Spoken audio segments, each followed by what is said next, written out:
За энэ дээр одоо баггүй тооны хувийн хвшлийнхнаас өргөдөл гомдол ирээд идэм ба. Жишээлбэл тэр нэг уламжилт ангаах ухааны клиник эмэг судлалын төвгээд нэг ийм байгууллагын нэг сувллыг манай нийслэл очоод авцсан гэдэг байгаа. Булаагаад. Гэтэл энэ цаана шүүхийн 3 шатны шийдвэр нь гарцсан. Ингээд нэг менежментийн хувьчлаар авцсан юм уу да нарийн юм мэдэхгүй. Тэг ингээд шүүхийн шийдвэрээр одоо шийдвэрлэгдсэн асуудлыг хүртэл манай төр очиж одоо баг булааж дээрэмдэж аваад байгаа мүү юу гэдэг ийм асуудлаар гомдлууд ирээд байгаа маа. За дээрэс нь одоо энэ зөвшөөрлийн үйлчилгээний талаарх одоо судалгаа хийгдсэн байгаа юм. Тэг энэ дээр бол 751 бизнес эрхлэгч оролцсноос 58% нь бол албан бус зардал маш их гардаг, маш их хохирдог гэсэн байгаа юм. Тэгээ эргээд энэ хохирлоо хаанаас яаж олж авах нь тодорхойгүй.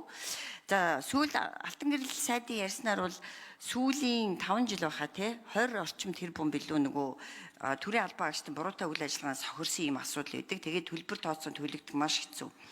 Тэгэхээр энийг бол бас энэ засгийн газрын мөрийн хөтөлбөрт орцсон байгаа энэ зүйлээ оруулаад дэмжиж эхнээс нь явж явахгүй бол энэ ингээд бүр хоцроод амжихгүй болох вэ гэдэг үүднээс оруулж байгаамаа. Тэгээд та бүхэн бас дэмжиж өгнө үстэй. Цаана бизнес эрхлэгчдийн эрх ашиг хохирсон үйлдэл байгаа шүү. Зохицуулт юу н баг байхгүй юм билээ. Нарийн эрх зүйн зохицуултууд байхгүй шахам учраас одоо энэ эрх зүйн зохицуултуудыг тусгаж өгөө гэсэн ийм л санал байгаамаа. Баярлалаа.